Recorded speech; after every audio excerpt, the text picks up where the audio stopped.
The fraud in Fulton County becomes more shocking by the day. We now have new evidence from a state senator showing exactly how they rigged their voter rolls. You remember Senator Greg Dolezal, the guy who brought Fani Willis into his committee hearing, asked her a bunch of questions about the Georgia election files. She didn't want to give them over. She didn't want to respond to his questions. And now the FBI is in possession of all of them. But he posted this over online. He said, UPS stores, vacant buildings, illegal addresses, taking a page from Nick Shirley's playbook, appearing on scene to knock on the door and see what's going on. He said, this is everything that's sitting on the Fulton County voter rolls, and it violates Georgia law. We have questions about foreign interference in our elections. We know that Nicolas Maduro's top intelligence director is in custody, saying that interference has absolutely occurred. And Rudy Giuliani shared clips of the raid in Fulton County, posting pictures of what went down over there. We remember that Rudy was victimized by Fani Willis and many others in this ordeal.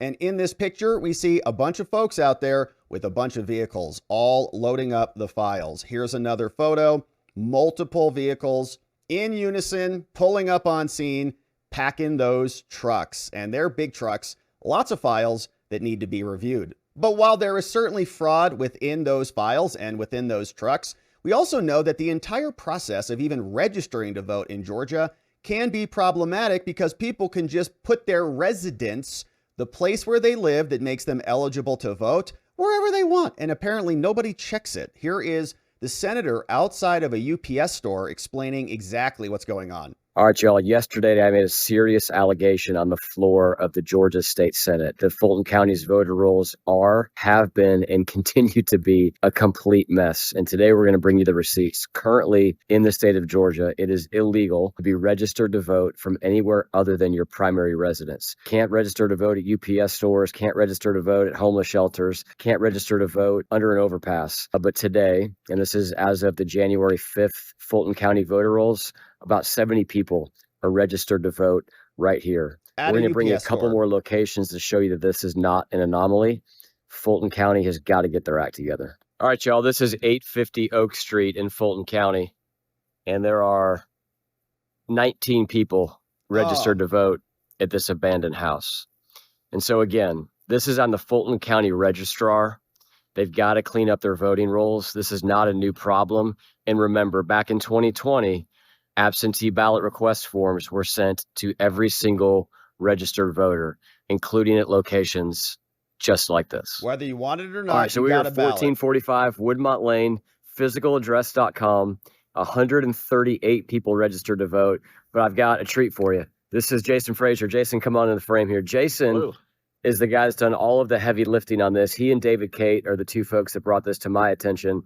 Jason, how hard was it to figure out that you had thousands of people in Fulton County registered to vote from illegal voting locations? You know, it's not that difficult. The hardest part is getting a copy of the voter rolls. I mean, not everybody wants to spend $485 for the statewide voter roll, but essentially once you get it, just sort it based on number of people at one address. And this one jumped real far out of the page because there's 138 people registered to vote here. And when we turn the camera, you'll see it's just it looks like it used to be a house, but now it's a commercial virtual mailbox. So I can't fathom there's 138 beds in that house, so they can't be registered to vote there. Here's the thing, Jason, that's really compelling to me. The county has every piece of zoning information. They know this is a commercial location. They obviously can do easy database sorting and searching. You also, though, have identified 1,000 people that were born in the year 1900 that are on the Fulton County voter rolls. Wow. You've identified a couple hundred other people that very much seem to be the same person, same name, same address. I'm sorry, same date of birth. Yeah. And tell us about some of that. Yeah, I mean, there are a lot of folks across Georgia who show 1800 or 1900 as their date of birth. 1800, which means what I've heard is that means they don't know their date of birth. If Fulton County or anywhere in the state, they don't know your date of birth, how can they be checking to see if you're a legal resident? They're not. And a lot of these, they're not. We were talking about the duplicates. They'll have two people registered to the same address with the same year of birth in slight variations of their names. So maybe it's Bob and Robert. Maybe it's Bob and Bob. And it's clearly the same person at that address. But if you've got typos in somebody's name and you don't know their date of birth, how in the world do we know they're a U.S. citizen? And that just needs to be cleaned up so we can verify everything. And here's the last thing I'd like to say.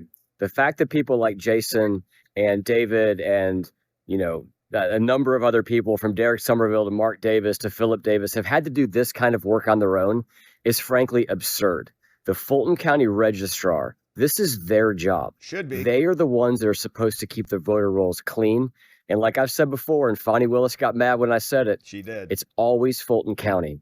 And Fulton County has got to get their act cleaned up. Jason, thank you for the work that you guys have done. Super, super grateful. Thank you. I'm going to head to the next location, and I think we're heading next to maybe a homeless shelter. Perfect. But ironically, there's a homeless shelter across the street from the Capitol with 1,900 people. Yeah, Wow. they've had as many as 2,300, 2,400 is most I've seen. And I mean, you can go right on their website. They don't have that many beds. This is a problem. All right, this is 477 Peachtree Street. There's 70 people registered to vote here. It's a homeless shelter that closed in 2017. Wow.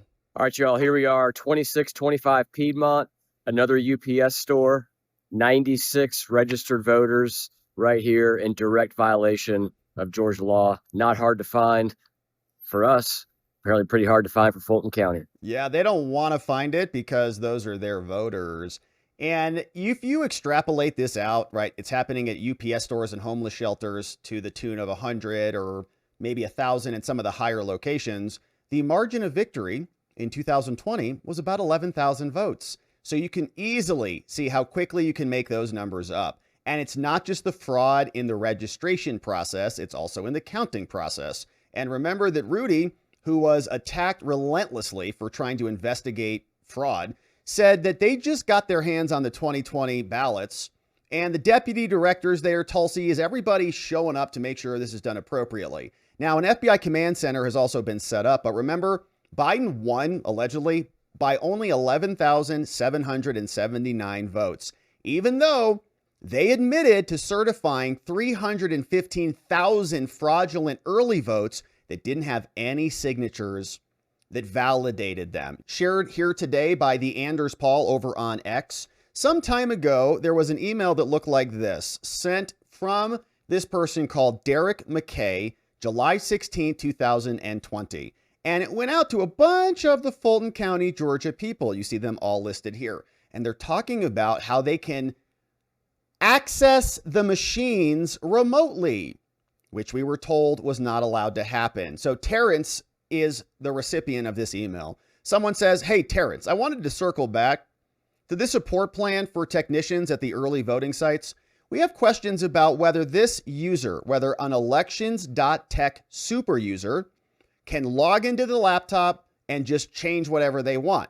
They say, of course they can. In fact, elections.tech does function as a super user, and it doesn't have admin rights capability, but it can do whatever essentially they want. So they have a question. Can we sync our abilities? Can we use link across all of the sites so that we can make sure everything is linked up? They respond, yep, Ali can remote in and take over the machine. On the new Dell laptop units, 64-bit Office, Windows 10, link does not work. There's an error in the attached picture, and we cannot find the Skype server, but we can just hop on in there. Saying the whole point of this is that they can just be quick. If they could not log into the machine, then at least they could call staff, and then the machines could let them in. The people on the machines allow them to remote in to take it over, and then they can make adjustments. Now, we don't have the personnel to be running out there. I mean, so if you have a problem over here and then one over there and then over there, then we can't get to them all.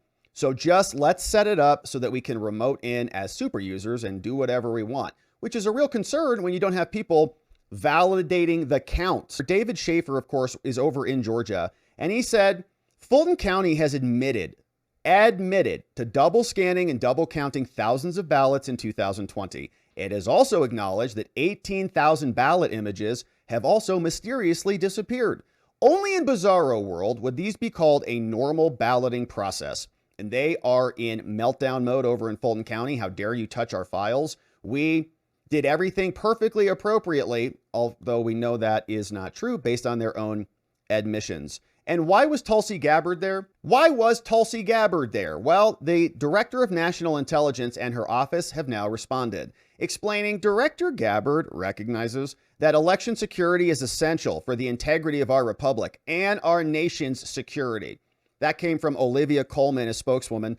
As DNI, she has a vital role in identifying vulnerabilities in our critical infrastructure and protecting against exploitation. And all of this is corroborated by the Georgia and Fulton County election workers themselves, like this woman who said, we were getting strange anomalies in our ballots. We were seeing ballot after ballot going for Biden, Biden, Biden, and it didn't make any sense. I estimated that somewhere between 80 and 90% were going to Joe Biden. Throughout the day, it kept making me sicker and sicker every time I saw another Biden, Biden, Biden, and then I'm going through batches. 100% of the batches were Biden.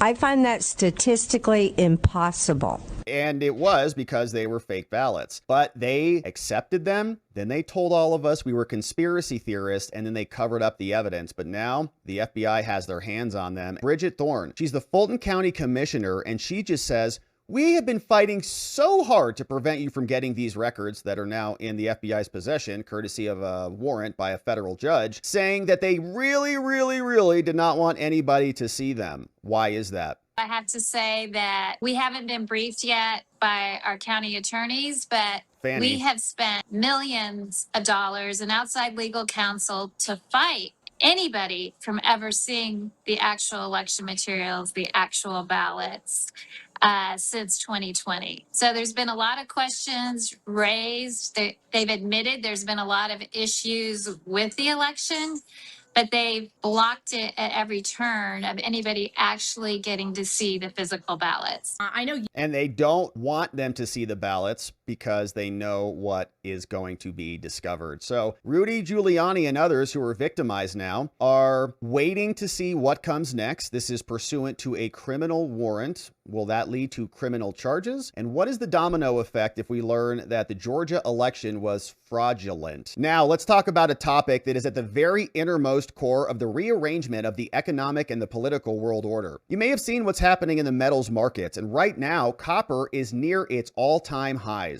And you may have also seen that Kevin Warsh just got nominated to be the new Federal Reserve Chair, and he was the protege of the same trader that taught Scott Bessent. That guy's name is Stanley Druckenmiller. And Stanley just came out strong on copper. Copper is in the tightest position coming out of it, given the move toward EVs, given the usefulness of it in infrastructure spending, which I think a lot of government policies will try and encourage on their way out. It's hard to believe copper won't be a huge beneficiary. We also have Robert Friedland, called Mr. Copper himself. Many think he's the best macro trader in history. He says we need more copper in the next 18 years than we needed in the last 10,000 years combined. We're consuming 30 million tons of copper a year, only 4 million tons of which is recycled. That means to maintain 3% GDP growth, we have to mine the same amount of copper in the next 18 years as we mined in the last 10,000 years. In the next 18 years, I've got to mine the same amount of copper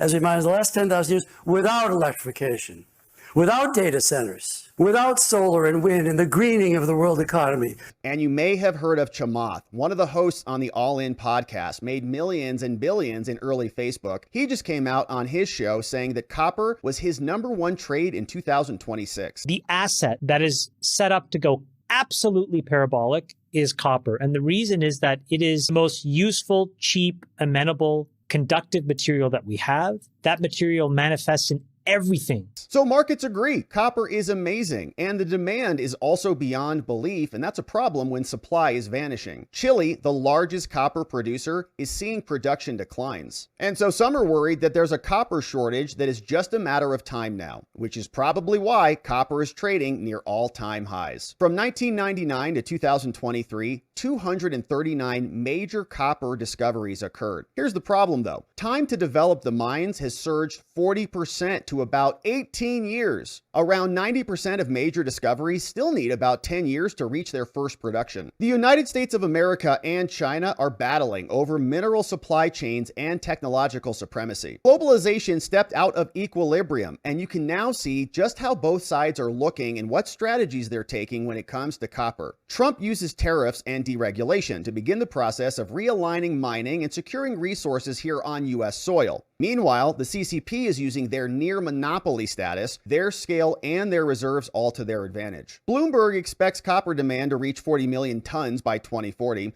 Energy transition, data centers, chips, and robots will be the main drivers of the demand. So today, let's talk about a company that is actually trading near its one-year lows right now, down nearly 70% from its highs. The owner of Majuba Hill Copper Project and the past producing mine in the state of Nevada, the sponsor of today's video, Giant Mining Corporation, ticker symbol BFGFF. And right now, Giant Mining has rarely, if ever, traded this cheap. It's at one of the lowest market caps in its history. And this year, it began 2026 with a breakout over record-setting copper prices. It's Giant Mining, US ticker BFGFF. And you can find it on Interactive Brokers, Charles Schwab, and the others. And so let's think about the Trump administration. Since his inauguration, his administration has aggressively pursued policies to secure U.S. mineral independence, and copper is now emerging as a flashpoint. Copper is vital for defense, AI infrastructure, and it underscores America's vulnerability to foreign dominance over that resource. In February 2025, President Trump signed Executive Order 14220, initiating a Section 232 investigation into U.S. copper imports. The investigation was completed in June 2025 and identified a significant U.S. trade deficit and overcapacity from state-subsidized Chinese copper production, which led to a July presidential proclamation. The president came down,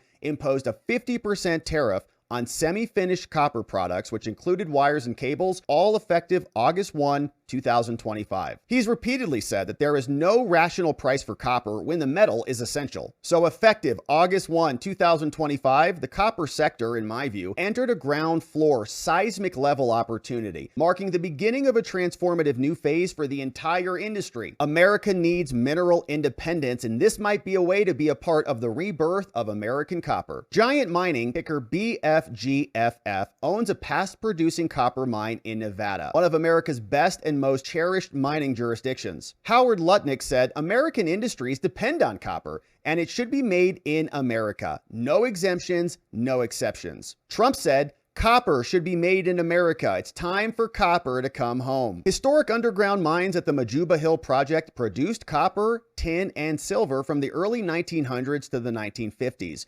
including 2.8 million pounds of copper, 184,000 ounces of silver, 5,800 ounces of gold, and 21,000 pounds of tin. And Giant Mining has infrastructure ready to go. Access roads, power supply, transportation, water supply, ore stockpiles, and other established roads for access, power nearby, space for additional processing, and other infrastructure to advance the company's goals. So do your homework on Giant Mining, ticker BFGFF. Check the links in the description below, and we'll see you back here on the next one.